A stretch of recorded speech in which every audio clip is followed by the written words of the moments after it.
Eles trocaram o contrato, eu vi! A voz trêmula da menina ecoou pela sala de reuniões. Os executivos riram. A empregada abaixou a cabeça, envergonhada, mas aquela garota estava prestes a salvar um império bilionário e destruir dois golpistas que achavam que ninguém os observava. Ricardo Mendes acordou às 5 da manhã daquela terça-feira.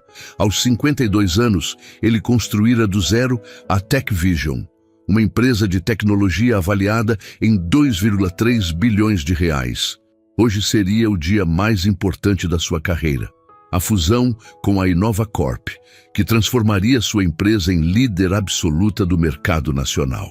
Ele desceu as escadas da mansão em Alphaville, o terno já impecável, a gravata azul marinho perfeitamente alinhada. O aroma de café fresco vinha da cozinha. Bom dia, seu Ricardo. Vera, a empregada que trabalhava ali há 8 anos, sorriu enquanto servia o café. Ela tinha 42 anos, mãos calejadas e um sorriso que nunca desaparecia, mesmo depois de jornadas de 12 horas. Bom dia, Vera. Cadê a Júlia? Já foi para a escola, senhor. Saiu cedinho hoje. Ricardo sempre perguntava pela filha de Vera. Júlia tinha 14 anos e morava com a mãe nos fundos da propriedade, num quarto confortável que Ricardo fizera questão de reformar quando elas chegaram. A menina era diferente, curiosa, inteligente, sempre com um livro debaixo do braço. Enquanto tomava café, Ricardo revisava mentalmente cada detalhe da reunião. Marcos Brandão e Fernanda Vilela, seus sócios minoritários, haviam intermediado o negócio. Eles eram brilhantes, ambiciosos e haviam trazido a Inova Corp para a mesa. Ricardo confiava neles. Afinal, estavam juntos há 5 anos. O telefone tocou. Ricardo, tudo certo para hoje? Era Marcos, sua voz sempre confiante demais. Os documentos finais chegaram. Fernanda está revisando tudo. Às 15 horas você assina e ficamos bilionários. Bilionários? Ricardo sorriu. Parecia irreal. Às 14 horas, Ricardo estava no escritório da mansão.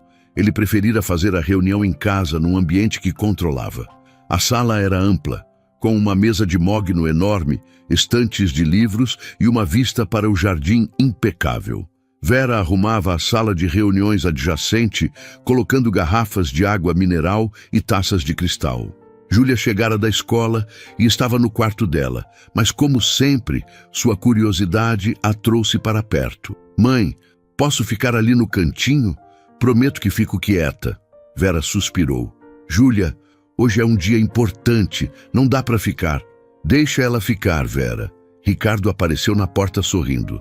Mas sem fazer barulho, combinado, Júlia. Os olhos da menina brilharam. Combinado, seu Ricardo. Ela se sentou numa poltrona discreta no canto da sala, com seu celular e fones de ouvido. Para o mundo, ela era invisível. Apenas mais uma filha de empregada que não importava. Às 14h45, Marcos e Fernanda chegaram. Marcos tinha 38 anos, cabelo engomado, terno italiano e um Rolex que ele fazia questão de mostrar. Fernanda, 35 anos, era calculista, sempre com um sorriso frio e olhos que analisavam tudo.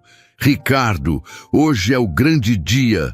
Marcos apertou sua mão com força exagerada. Fernanda cumprimentou com 2 beijos mecânicos. Então viu Vera. A empregada ainda está aqui? Seu tom era de desdém absoluto. Vera trabalha aqui, Fernanda, e é uma excelente profissional. Claro, claro. Fernanda olhou para Júlia no canto. E essa criança é minha filha, Vera disse baixinho, quase se desculpando. Que fofo. Ela fica vendo os adultos trabalharem. Marcos riu, um riso sem graça. Júlia não respondeu, mas seus olhos captaram algo. O jeito como Marcos e Fernanda se olharam. Um olhar rápido, cúmplice. Algo estava errado.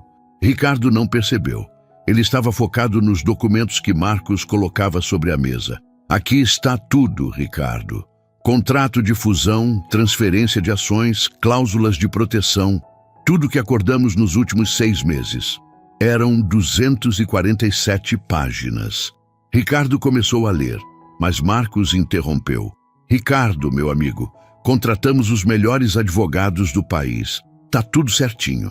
Você precisa assinar até às 15h30, senão perdemos a janela de registro na junta comercial. Fernanda completou, olhando o relógio. E a Inova Corp só mantém a proposta até hoje. Amanhã, o negócio morre. Pressão era o que eles estavam fazendo. Júlia percebeu. Ela vira isso em séries de TV, em filmes. Quando alguém quer que você assine rápido, é porque tem algo errado. Ricardo hesitou. Eu quero revisar alguns pontos. Sem tempo, Ricardo. Você confia em nós ou não? Marcos cruzou os braços. Foi quando Fernanda disse algo que fez o sangue de Júlia gelar. Vera, a gente vai precisar de privacidade total agora. Você e sua filha podem se retirar? Vera assentiu, constrangida. Vamos, Júlia. Júlia se levantou, mas algo dentro dela gritou, não saia.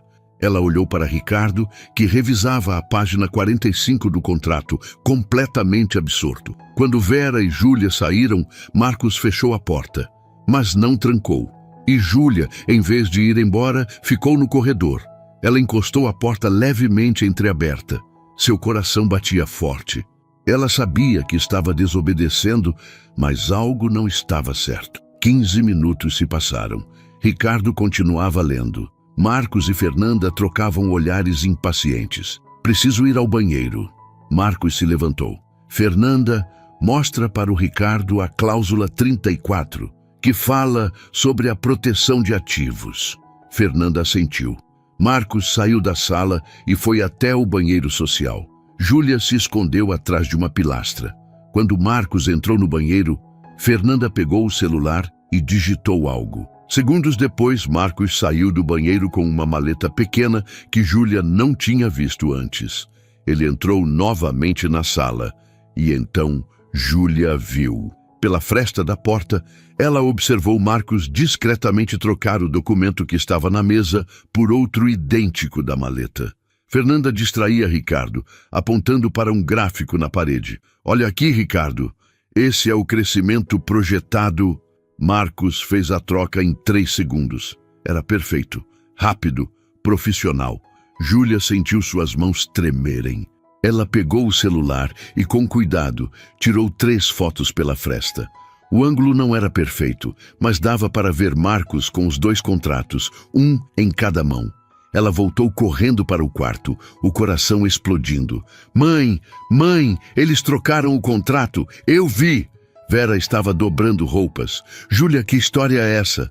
Eu vi, mãe! O Marcos trocou os papéis, eu tenho foto! Vera olhou para a filha com uma mistura de medo e descrença. Júlia, você não pode ficar inventando.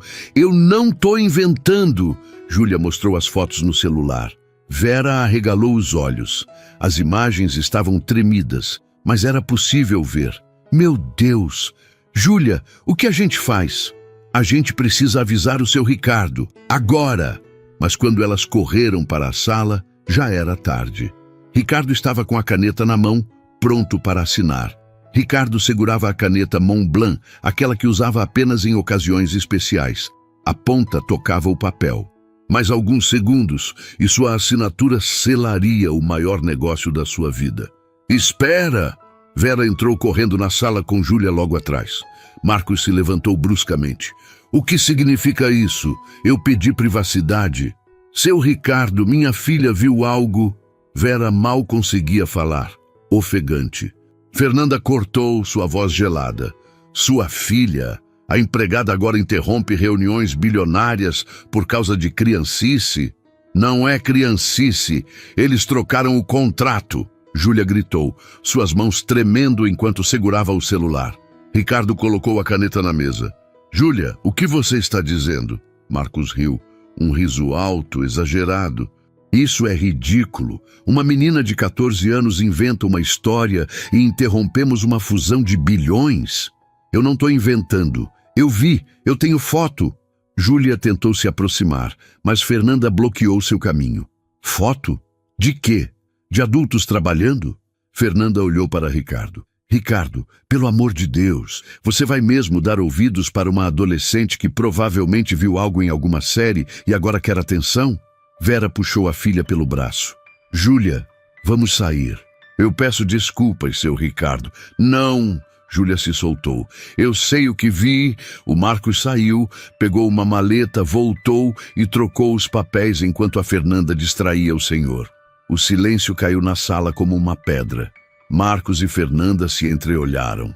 Por uma fração de segundo, Júlia viu medo nos olhos deles, mas Marcos recuperou a compostura rapidamente. Isso é uma acusação gravíssima, menina. Ele deu um passo em direção a Júlia. Você sabe o que acontece com pessoas que inventam mentiras sobre profissionais? Você pode destruir reputações, pode ser processada. Júlia sentiu as pernas fraquejarem, mas não recuou. Eu não estou mentindo. Ricardo se levantou. Marcos, Fernanda, vocês podem explicar o que ela está falando? Fernanda suspirou dramaticamente. Ricardo, isso é constrangedor. Obviamente não trocamos nada. Os documentos são os mesmos que chegaram do escritório de advocacia hoje de manhã. A menina viu Marcos pegando a maleta dele, que tem os contratos reserva, e criou uma fantasia. Maleta reserva? Ricardo franziu a testa. Protocolo, Ricardo. Sempre trazemos cópias extras em negociações desse porte. Marcos apontou para a maleta preta ao lado da cadeira. Quer ver? Está tudo aqui. Documentos idênticos. Júlia sentiu o chão sumir debaixo dos pés. Eles tinham uma explicação pronta. Claro que tinham. Ricardo olhou para a menina. Havia algo nos olhos dele. Uma hesitação. Ele conhecia Júlia. Ela não era do tipo que mentia. Mas ali estavam dois sócios de confiança, profissionais experientes, contra uma adolescente de 14 anos. Júlia, Ricardo falou suavemente, você tem certeza do que viu? Absoluta. Sua voz não tremeu dessa vez. Mostre as fotos. Júlia desbloqueou o celular com dedos trêmulos e mostrou as 3 imagens. Ricardo pegou o aparelho e ampliou. As fotos estavam tremidas, tiradas às pressas, mas era possível ver Marcos segurando papéis. Marcos se aproximou, olhou e deu de ombros.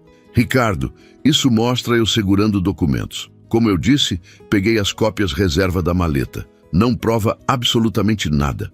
Fernanda cruzou os braços. Francamente, Ricardo, se você vai deixar uma reunião desta magnitude ser sabotada por uma empregada e sua filha problemática. Minha filha não é problemática! Vera explodiu, surpreendendo a todos. Ela nunca levantava a voz. Ela é uma menina inteligente, responsável, que nunca me deu trabalho. Se ela diz que viu, ela viu. Claro que a mãe defende. Marcos retrucou. Ricardo, vamos ser racionais. Você tem 2 opções. Assinar este contrato nos próximos 10 minutos e se tornar o homem mais rico do setor, ou acreditar em teorias conspiratórias de uma adolescente entediada. Ricardo olhou para o relógio. 15h22. 8 minutos para o prazo final. Se não assinar agora, Fernanda acrescentou sua voz suave, mas ameaçadora, a Inovacorp vai cancelar e você perde a oportunidade da sua vida. Por quê? Por causa de uma empregada zelosa e uma menina que quer se sentir importante. Júlia sentiu lágrimas queimar em seus olhos. Não de tristeza, mas de raiva. Eles estavam transformando ela na vilã. Ricardo respirou fundo. Pegou o contrato e começou a folhear, página por página. Marcos e Fernanda trocaram olhares nervosos. Ricardo, não temos tempo! Marcos começou. Silêncio! A voz de Ricardo ecoou na sala. Vocês me pressionaram para assinar sem revisar. Vocês tentaram expulsar Vera e Júlia e agora estão com pressa demais. Ele continuou folheando. Página 80, página 120, página 156. O suor começava a aparecer na testa de Marcos. Fernanda tentou uma última cartada. Ricardo, você está sendo paranoico. A menina plantou uma dúvida absurda na sua cabeça. A menina tem nome. Júlia. Ricardo não tirou os olhos do documento. E ela nunca me mentiu. Júlia sentiu um nó na garganta. Alguém acreditava nela. Ricardo chegou na página 189. Parou. Franziu a testa. Voltou para a página 187. Comparou algo. Marcos, quando negociamos a distribuição de ações, acordamos que eu ficaria com 65% e vocês dois com 17,5% cada. Correto? Correto. Marcos respondeu rápido demais. Então por que aqui, na cláusula 23B, está escrito que a distribuição será 40% para mim e 30% para cada um de vocês? O silêncio foi ensurdecedor. Fernanda piscou rápido, seu cérebro trabalhando. Isso deve ser um erro de digitação do escritório. Erro de digitação? Ricardo se levantou. Um erro que muda 25% da minha empresa? Um erro que me tira o controle acionário? Marcos levantou as mãos. Ricardo, calma. Vamos sentar e revisar. Vocês me acharam idiota? Ricardo jogou o contrato na mesa. Vocês contavam que eu assinasse sem ler. Foi por isso que ficaram me pressionando. Ricardo, você está exagerando. Fernanda tentou. Saiam da minha casa. Marcos deu um passo à frente, seu rosto vermelho. Você vai se arrepender disso, Ricardo. Esse negócio era a chance da sua vida. A chance de vocês me roubarem, você quer dizer? Ricardo pegou o telefone. Saiam agora, ou eu chamo a segurança. Fernanda pegou a bolsa com movimentos bruscos. Você é um ingrato. Nós trouxemos esse negócio. Vocês trouxeram um golpe. Ricardo abriu a porta. E se não fosse por uma menina de 14 anos, vocês teriam conseguido. Marcos e Fernanda saíram, suas faces contorcidas de raiva. Na porta, Marcos olhou para Júlia com ódio puro. Você não sabe o que fez, garotinha. Quando eles saíram, Ricardo se sentou pesadamente na cadeira. Suas mãos tremiam. Vera correu para pegar água. Júlia ficou parada, ainda processando tudo. Ricardo olhou para ela.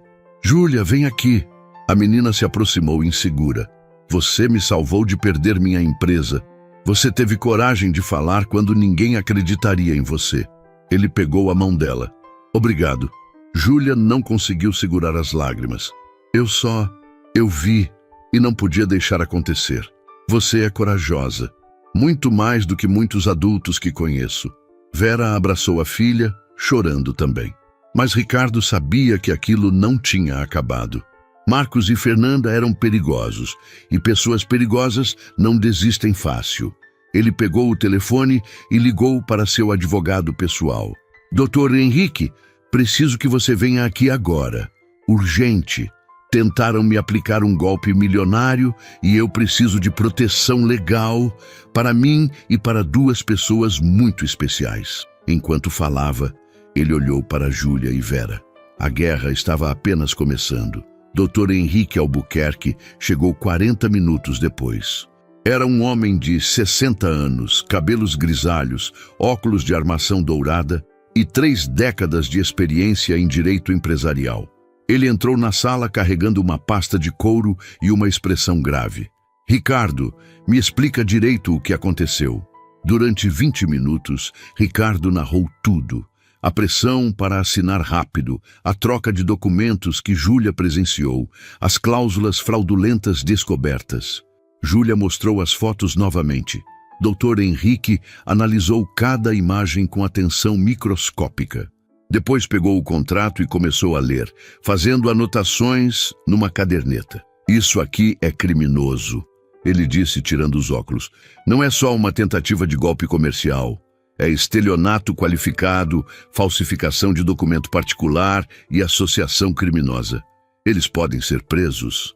Júlia perguntou, sua voz pequena. Dr. Henrique olhou para a menina com respeito. Podem e devem.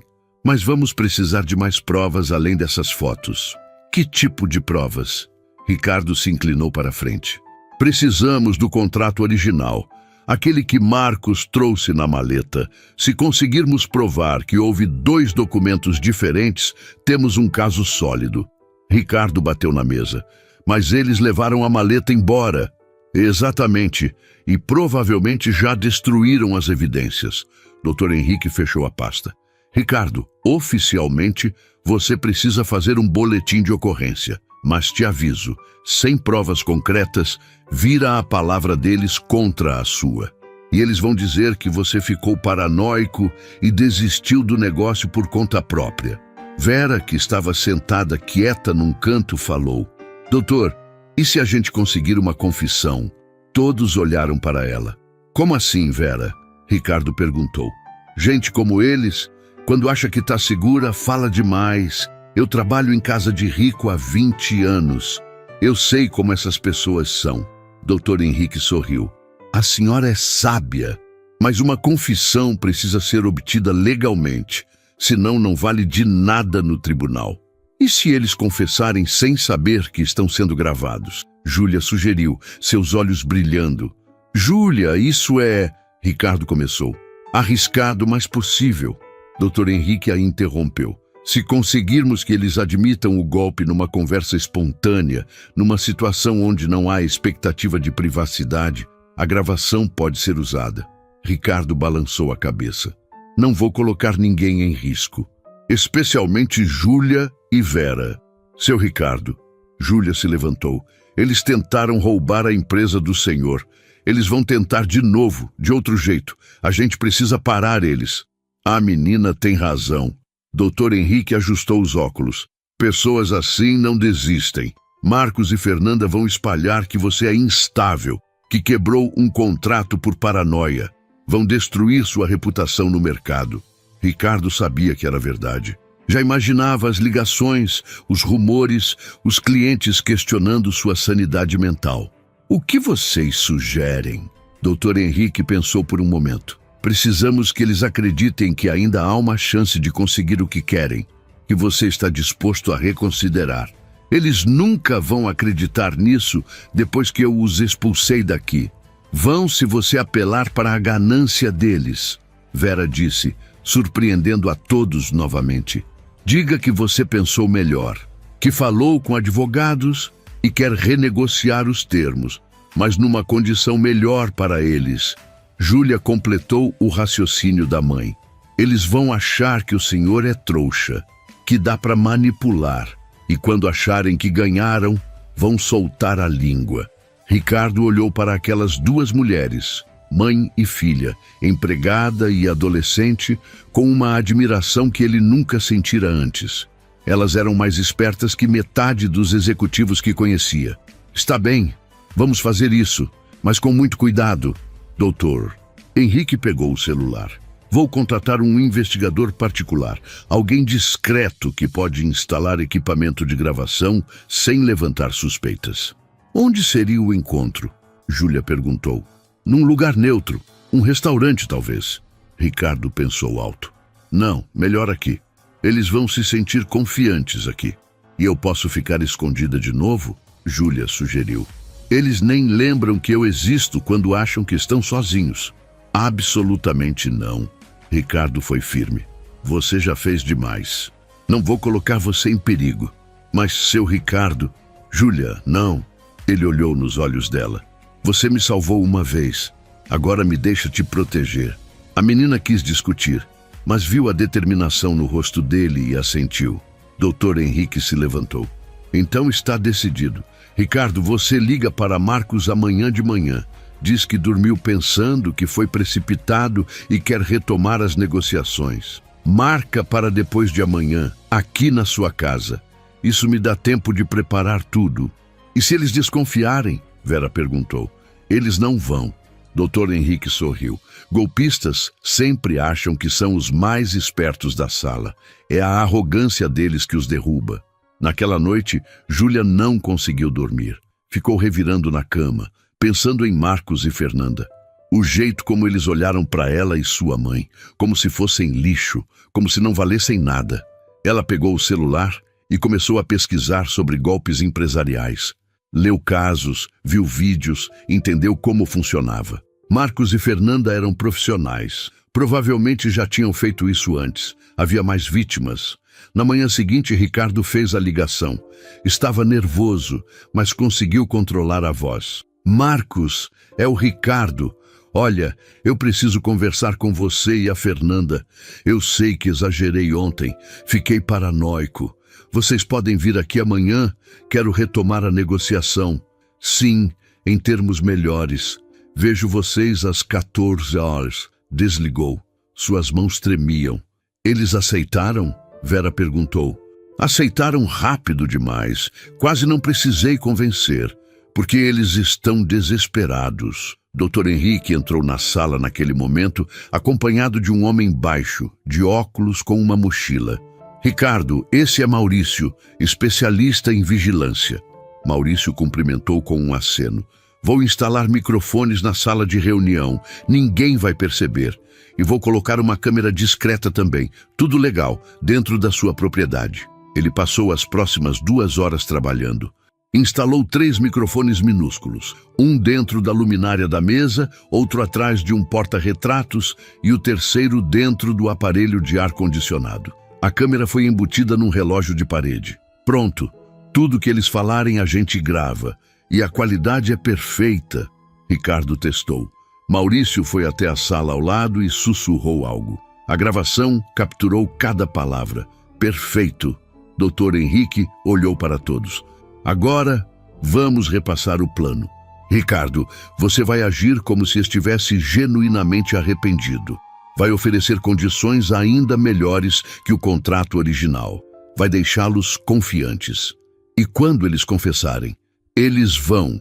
Golpistas adoram se gabar da própria esperteza quando acham que ganharam. Júlia assistia tudo de longe com Vera. Elas não podiam participar diretamente, mas estavam ali, testemunhas silenciosas de uma armadilha sendo montada. Na manhã do encontro, a tensão era palpável. Ricardo colocou o terno, mas suas mãos suavam. Vera preparou café e salgadinhos como se fosse um encontro normal de negócios. Mãe, será que vai funcionar? Júlia sussurrou. Vai, filha. Gente ruim sempre tropeça na própria maldade. Às 14 horas em ponto, a campainha tocou. Marcos e Fernanda entraram com sorrisos largos, falsos, calculados. Eles cumprimentaram Ricardo como se nada tivesse acontecido. Ricardo, que bom que você reconsiderou. Marcos apertou sua mão. Às vezes a emoção fala mais alto, não é? Fernanda sorriu venenosa. Mas o importante é que voltamos à razão. Ricardo forçou um sorriso. Sentem-se. Vamos conversar. Eles se sentaram. Não sabiam que cada palavra seria gravada. Não sabiam que a armadilha já estava armada. E não sabiam que, em outra sala, Dr. Henrique e Maurício assistiam e gravavam tudo. A verdadeira batalha estava apenas começando. Ricardo sentou-se à cabeceira da mesa, Marcos à sua direita, Fernanda à esquerda. O clima era de falsa cordialidade. Que bom que você reconsiderou, Ricardo. Marcos abriu sua maleta com novos documentos. Acho que a pressão me deixou paranoico. Peço desculpas pelo show de ontem. Ricardo fingiu constrangimento. Nós entendemos. Fernanda tocou levemente seu braço. O importante é que estamos aqui para recomeçar. Ricardo respirou fundo. Conversei com meu advogado. Ele disse que o contrato está correto, mas quero propor algo diferente. Marcos e Fernanda se entreolharam. Eu aceito os 30% para cada um, mas quero adicionar cadeiras permanentes no Conselho Administrativo para vocês, com poder de veto em decisões estratégicas. O silêncio foi pesado. Os olhos de Marcos brilharam. Isso é extremamente generoso. Marcos mediu as palavras. É o mínimo depois de como agir. Afinal, se não fosse por vocês, esse negócio nem existiria. Nós sempre merecemos, Ricardo, desde o início. Marcos não escondeu o veneno na voz. Durante 30 minutos, revisaram o documento falso que Ricardo preparara. A ganância estava estampada em cada expressão deles. Sabe, Ricardo? Marcos se recostou. Ontem eu fiquei com raiva. Muito trabalho para montar esse negócio. E ver você desistir por causa de uma empregada e uma pirralha foi frustrante. Ricardo manteve a máscara. Foi precipitado da minha parte. Aquela menina. Júlia, onde ela está hoje? Fernanda perguntou, veneno na voz. Na escola. Você deveria demitir a Vera. Marcos foi direto. Aquela garota ter acesso a conversas importantes é um risco. Ela inventou uma história absurda. Fernanda cruzou os braços. Troca de documentos, como se fôssemos criminosos. Ricardo sentiu o sangue ferver, mas continuou. Me digam uma coisa. Aquela cláusula que mudava a distribuição de ações era realmente um erro? O ar mudou. Marcos e Fernanda ficaram imóveis. Claro que era. Fernanda sorriu falso. O que mais seria? É que seria genial se não fosse. Mudar os números tão sutilmente. Marcos se inclinou. Ricardo, onde você quer chegar? Em lugar nenhum. Só achei inteligente. Hipoteticamente. Fernanda olhou para Marcos. Uma decisão silenciosa passou entre eles. Ricardo, você quer saber a verdade? Fernanda falou devagar. Sobre como negócios realmente funcionam. Marcos foi até o bar e se serviu de uísque sem pedir. Você acha que grandes fortunas são construídas com honestidade? Todo mundo rouba, todo mundo mente. A diferença é quem faz melhor. E nós fazemos muito bem, Fernanda completou. Ricardo sentiu o chão sumir. Eles estavam confessando. Vocês estão dizendo que aquela cláusula não foi erro, foi proposital. Marcos colocou o copo na mesa com força. Nossa forma de garantir que o negócio funcionasse do nosso jeito. Mas você descobriu. Ou melhor, aquela garota descobriu. Fernanda suspirou. Por que estão me contando isso? Ricardo perguntou. Porque agora você está nos dando algo melhor. Você aprendeu a lição, percebeu que precisa de nós. Ricardo fingiu pensar. Então, vocês realmente tentaram me enganar. Tentar? Marcos riu alto. A gente iria conseguir, se não fosse pela empregada e a filha metendo o nariz onde não foram chamadas. Aquela pirralha arruinou um plano perfeito, Fernanda disse com ódio.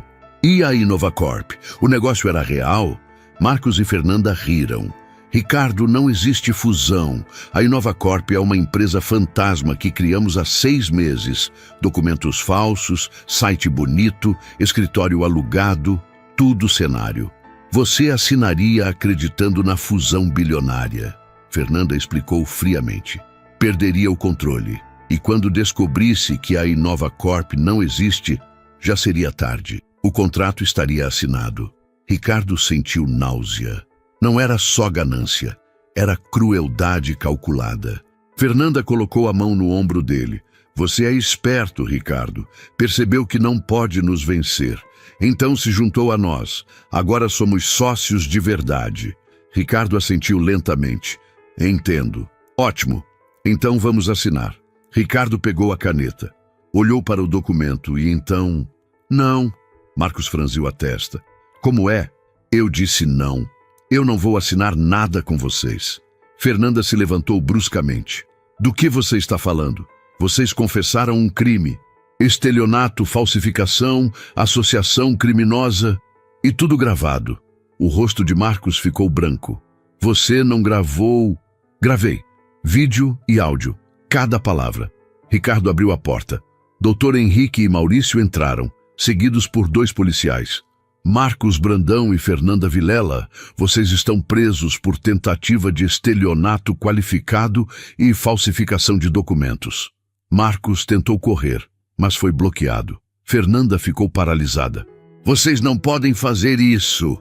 Marcos gritava enquanto era algemado. Os senhores têm direito a permanecer em silêncio. O policial recitou. Fernanda olhou para Ricardo com ódio. Você nos enganou. Não! Vocês se entregaram.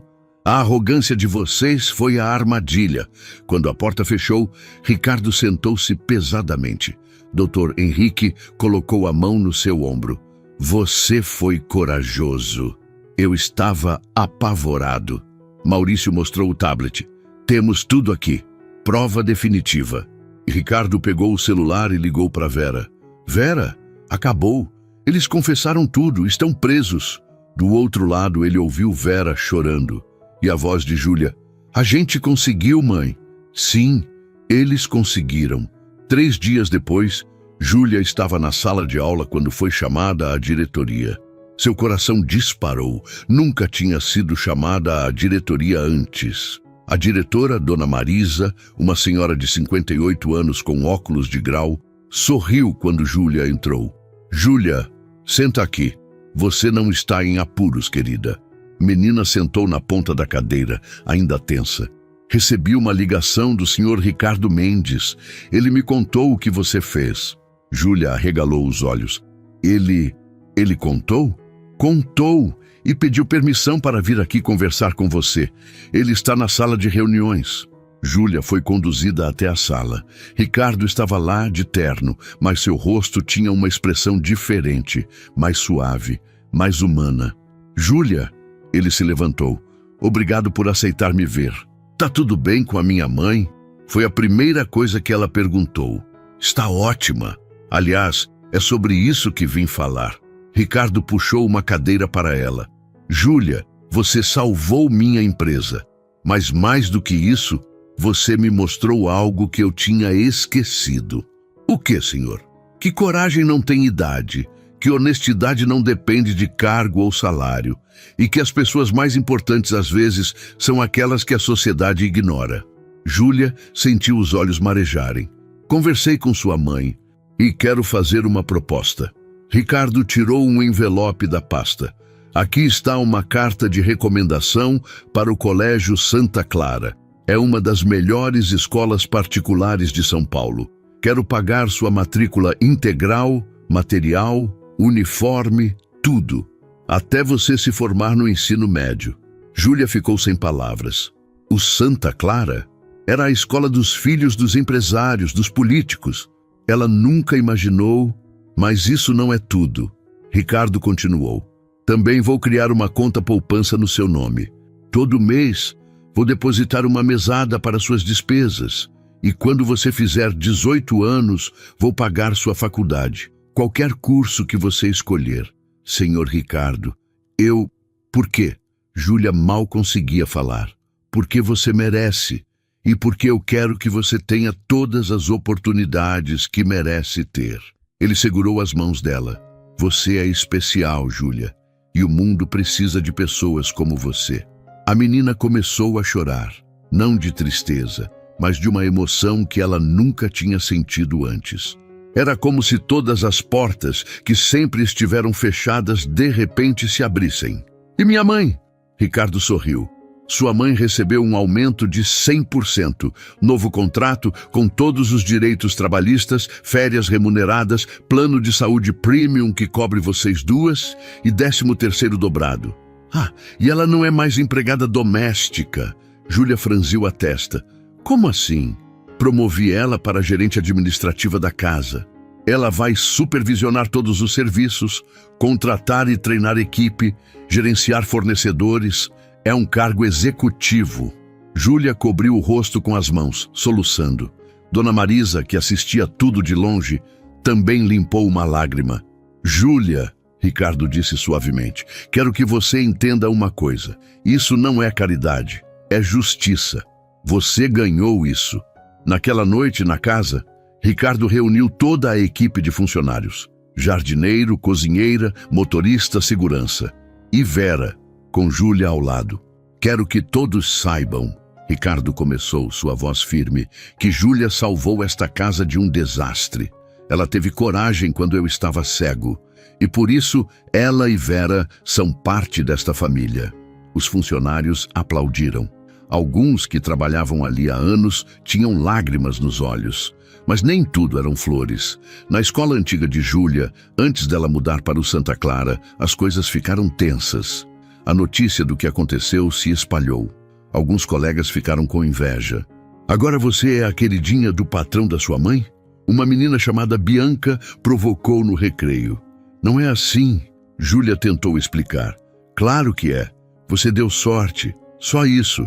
Bianca cruzou os braços. Mas continua sendo filha de empregada. Júlia sentiu a raiva subir, mas respirou fundo. E daí? Minha mãe é a mulher mais trabalhadora e honesta que eu conheço. Não tenho vergonha disso. Mas agora você vai para a escola de rico. Vai fingir que é uma deles? Não vou fingir nada. Júlia olhou Bianca nos olhos. Vou estudar, aprender, crescer. E quando eu me formar, vou ajudar outras pessoas como eu. Porque eu sei o que é ser invisível. E ninguém deveria se sentir assim. Bianca não soube o que responder. Júlia se afastou, a cabeça erguida. No Santa Clara, as primeiras semanas foram difíceis. Os alunos vinham de famílias ricas, falavam de viagens para o exterior, roupas de marca, festas em mansões. Júlia se sentia deslocada, mas ela lembrou das palavras de Ricardo. Você merece estar aqui. E começou a se destacar. Em matemática, suas notas eram as mais altas. Em redação, seus textos tinham uma profundidade que impressionava os professores. Ela tinha algo que dinheiro não comprava: perspectiva. Um dia, Durante uma aula de ética e cidadania, a professora pediu que cada aluno compartilhasse uma experiência sobre justiça. Júlia levantou a mão. Eu vi um golpe milionário sendo planejado. Vi 2 empresários tentando roubar tudo de uma pessoa boa. E eu denunciei, mesmo sabendo que ninguém ia acreditar em mim. A sala ficou em silêncio. E sabe o que aprendi? Que fazer o certo não é fácil, que você vai ser chamada de mentirosa, de intrometida, de problemática. Mas no final, a verdade sempre vence. Os alunos começaram a aplaudir, devagar no começo, depois mais forte. Até a professora estava emocionada. Júlia, a professora disse, você tem 14 anos e já entende algo que muitos adultos nunca aprendem. Obrigada por compartilhar. Depois da aula, 3 alunas se aproximaram dela. Júlia, a gente queria pedir desculpa. No começo a gente te julgou por você ter vindo com bolsa. Mas você é incrível. Júlia sorriu. Não tem problema. Eu sei que sou diferente. Mas diferente não é ruim.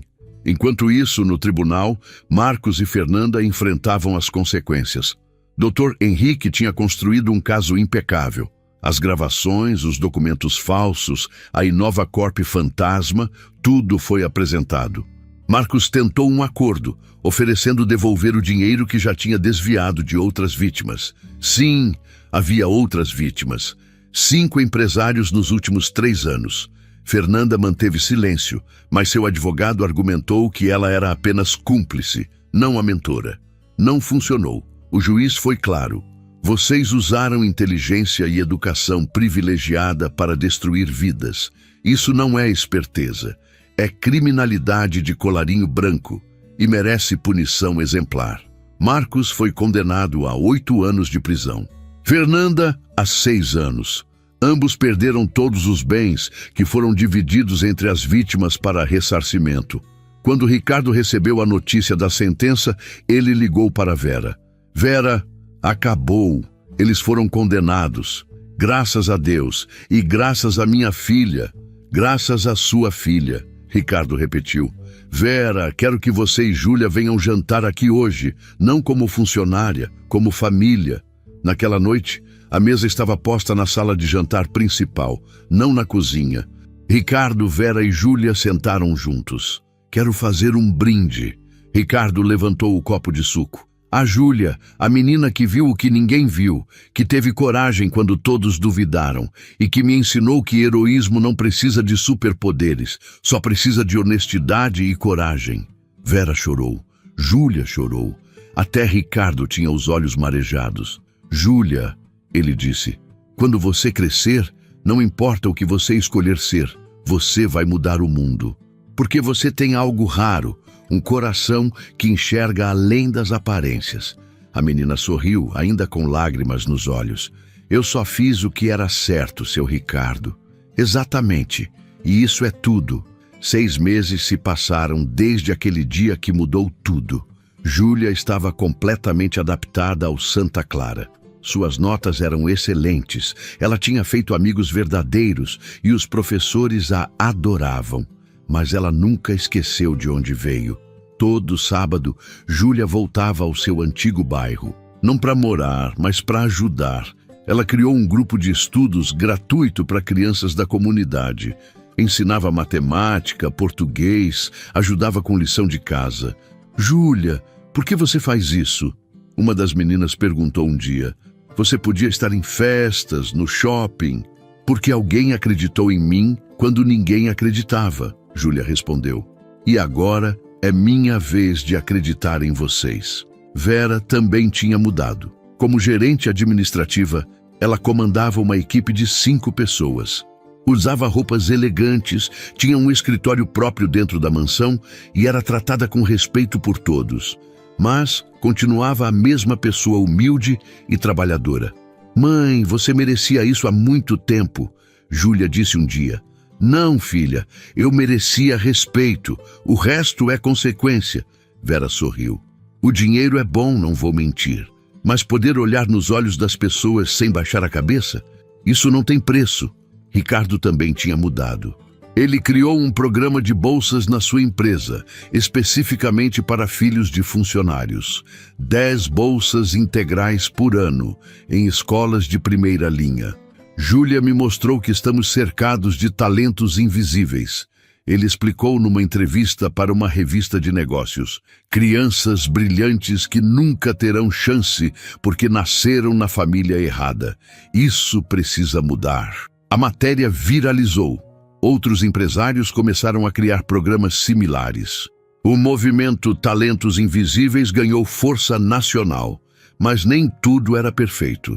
Um dia, Júlia recebeu uma carta anônima na escola. Quando abriu, sentiu o estômago revirar. Você destruiu minha vida. Um dia, vou destruir a sua. Espere. Não tinha assinatura, mas Júlia sabia quem era. Fernanda, ou alguém ligado a ela.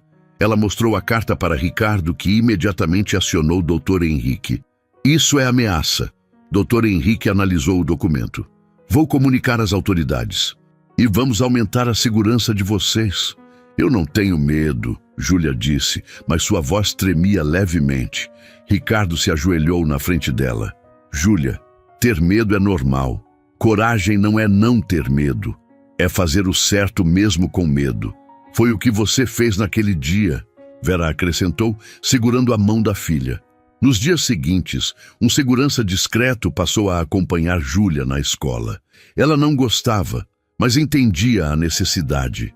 Então, algo inesperado aconteceu. Marcos da prisão pediu para falar com Ricardo. Dr. Henrique aconselhou contra, mas Ricardo decidiu ir. Júlia pediu para acompanhá-lo. Você tem certeza? Ricardo perguntou. Tenho. Quero olhar nos olhos dele. Na sala de visitas do presídio, Marcos estava diferente. Magro, com olheiras, o cabelo grisalho crescendo. Nada do executivo arrogante de antes. Quando viu Júlia, ele desviou o olhar. Ricardo, eu não esperava que você trouxesse ela. Júlia tem nome, e ela tem todo o direito de estar aqui. Ricardo cruzou os braços. Marcos respirou fundo.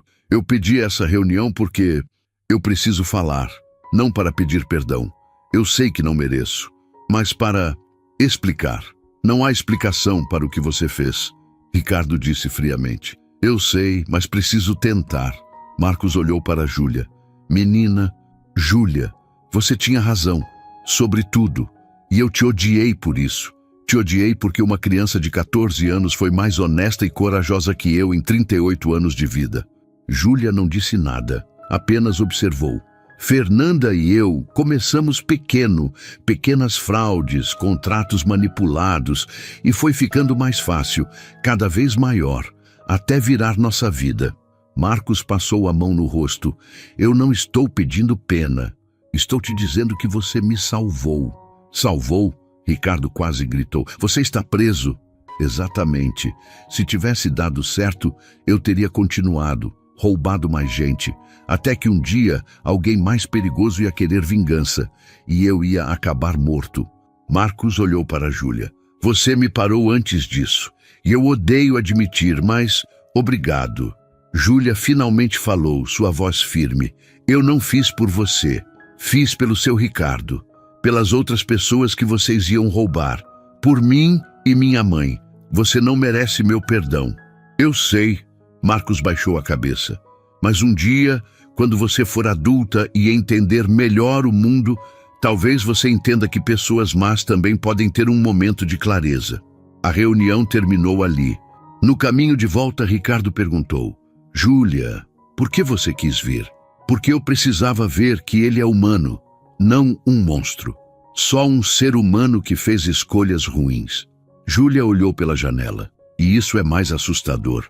Porque significa que qualquer um pode se tornar assim se não tomar cuidado. Ricardo sorriu tristemente. Você tem 14 anos e já é mais sábia que eu. Não, seu Ricardo, eu aprendi com o senhor.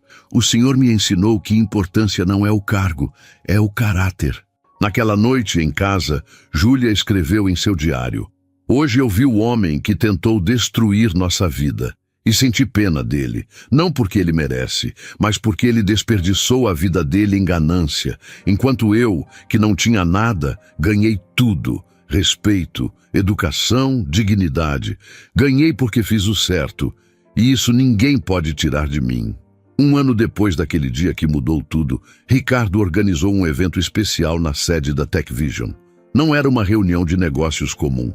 Era algo muito maior. O auditório estava lotado. Empresários, jornalistas, famílias, jovens estudantes. Todos ali por um motivo. O lançamento oficial do Instituto Júlia Santos. Sim, Ricardo havia criado uma instituição sem fins lucrativos com o nome de Júlia. Um instituto dedicado a identificar, apoiar e educar jovens talentos de comunidades carentes. Júlia, agora com 15 anos, estava nos bastidores, nervosa. Ela usava um vestido azul simples, mas elegante. Vera estava ao lado dela, impecável em seu terno de gerente. Mãe, eu não sei se consigo falar na frente de tanta gente. Filha, você enfrentou 2 golpistas milionários. Você consegue tudo. Vera ajeitou o cabelo da filha com carinho. Ricardo apareceu. Júlia, está na hora. Ela respirou fundo e subiu ao palco. As luzes eram fortes, mas quando olhou para a plateia, viu rostos sorridentes. Rostos de pessoas que acreditavam nela. Boa tarde.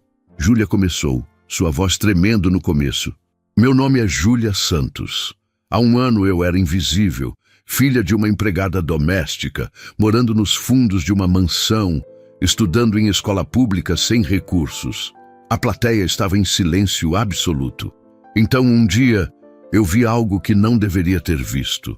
2 empresários trocando documentos para roubar bilhões do meu patrão, do homem que hoje considero um pai. Ela olhou para Ricardo, que limpou uma lágrima. E eu tive uma escolha, fingir que não vi, porque afinal quem ia acreditar em mim? Ou fazer o que era certo, mesmo sabendo que seria humilhada? Júlia fez uma pausa. Eu escolhi o certo, e fui chamada de mentirosa, de problemática, de intrometida. Mas eu não desisti. Porque minha mãe me ensinou que dignidade não se negocia. Vera tampou a boca emocionada. Hoje, eu estudo numa das melhores escolas do país. Tenho oportunidades que nunca imaginei ter, mas eu não esqueci de onde vim. E é por isso que esse instituto existe. Júlia respirou fundo. O Instituto Júlia Santos vai oferecer bolsas integrais, mentoria, suporte psicológico e acompanhamento profissional para 100 jovens por ano. Jovens como eu, invisíveis, esquecidos, mas cheios de potencial. A plateia começou a aplaudir, mas Júlia levantou a mão. Eu não fiz isso sozinha. Minha mãe, Vera Santos, me deu a base moral. O senhor Ricardo Mendes me deu a oportunidade. E todos vocês aqui, empresários que se comprometeram a financiar esse projeto, estão fazendo a diferença. Ela olhou diretamente para as câmeras. E para você, jovem que está assistindo isso e acha que não tem chance, que o mundo não te vê, que você não importa, eu te vejo. Você importa. E esse instituto é para você. A plateia explodiu em aplausos. Pessoas se levantaram. Alguns choravam abertamente. Ricardo subiu ao palco e abraçou Júlia. Você é extraordinária. Não, seu Ricardo. Eu sou comum, mas tive uma chance. E agora quero dar essa chance para outros. Naquela noite, o evento virou notícia nacional. Menina de 15 anos que salvou o CEO de golpe milionário agora tem instituto com seu nome. Estampavam os jornais. Mas para Júlia, o momento mais especial veio 3 dias depois. Ela estava no instituto, ajudando a selecionar os primeiros bolsistas, quando uma mulher entrou. Era magra, cabelos grisalhos, olhos cansados, mas esperançosos. Com licença, eu vim trazer a inscrição do meu filho. Júlia pegou a pasta. Dentro havia histórico escolar, fotos, uma carta de recomendação de um professor. Seu filho tem notas excelentes. Júlia sorriu. Ele é inteligente, mas a gente não tem dinheiro para escola boa. Eu trabalho como diarista e... A mulher começou a chorar. Quando eu vi na TV sobre esse instituto, eu pensei, talvez meu filho tenha uma chance. Júlia segurou as mãos dela. Ele tem. Vamos avaliar com carinho. E se ele for selecionado, vocês vão ter todo o suporte necessário. Obrigada. Obrigada por existir. A mulher apertou as mãos de Júlia. Quando ela saiu, Júlia se sentou e chorou. Chorou porque 1 ano atrás ela era aquela mãe, desesperada por uma chance, e agora ela dava chances. Vera entrou e viu a filha chorando. Júlia, o que aconteceu? Mãe, a gente conseguiu. A gente realmente mudou as coisas. Vera abraçou a filha. Você mudou as coisas, minha filha. Você. Naquela noite, Ricardo reuniu Júlia e Vera na sala principal da mansão. Júlia, Vera, vocês sabem que considero vocês família, mas quero oficializar algo. Ele tirou 2 documentos da pasta. Vera, aqui está a escritura do apartamento que reformei nos Jardins. É seu, no seu nome, para sempre. Vera arregalou os olhos. Senhor Ricardo, eu não posso aceitar. Pode sim. Você trabalhou a vida inteira. Merece ter seu próprio lar. Vera chorou como nunca tinha chorado antes. E Júlia? Ricardo tirou o 2º documento. Aqui está o fundo de investimento que criei no seu nome. Vai render mensalmente e garantir sua faculdade, mestrado, doutorado, o que você quiser. Mas só pode sacar quando completar 18 anos. Júlia olhou o documento. Era mais dinheiro do que ela tinha visto na vida inteira. Seu Ricardo, isso é demais. Não é. Você me salvou de perder 2,3 bilhões. Isso aqui é uma fração. E você vai usar isso para continuar ajudando pessoas. Eu sei que vai. Júlia abraçou Ricardo. Eu prometo que vou fazer a diferença. Você já faz, Júlia. Todos os dias. 6 meses depois, o Instituto Júlia Santos já tinha mudado 100 vidas. Jovens de periferias, filhos de empregadas, de faxineiros, de porteiros, todos agora tinham acesso à educação de primeira linha. E Júlia, ela continuava sendo aquela menina simples. Estudava, ajudava no instituto, visitava a comunidade aos sábados. Mas agora, quando andava pela rua, pessoas a reconheciam. Júlia, você é minha inspiração. Júlia, minha filha foi aceita no instituto, obrigada. E ela sorria, porque tinha entendido algo fundamental. Não existe gente pequena, existem pessoas sem oportunidade. E quando você dá oportunidade, milagres acontecem. Na noite de seu aniversário de 16 anos, Júlia escreveu em seu diário: 1 ano e meio atrás, eu disse, eles trocaram o contrato, eu vi, e minha vida mudou. Mas não mudou porque eu ganhei dinheiro ou oportunidades. Mudou porque eu aprendi que minha voz importa, que coragem é fazer o certo mesmo quando tudo está contra você, e que uma menina invisível pode mudar o mundo. Não precisa de superpoderes. Só precisa de olhos que enxergam, coração que se importa e coragem para falar. Eu era a filha da empregada. Agora sou Júlia Santos, e isso é só o começo. Essa história prova que coragem não tem idade, sobrenome nem saldo bancário. Quantas vezes você viu uma injustiça e engoliu em seco, com medo de ninguém acreditar em você? Se a atitude da Júlia te tocou, deixa o like, se inscreve no canal e comenta aqui embaixo se você teria a mesma coragem. Compartilha esse vídeo com alguém que está se sentindo invisível hoje.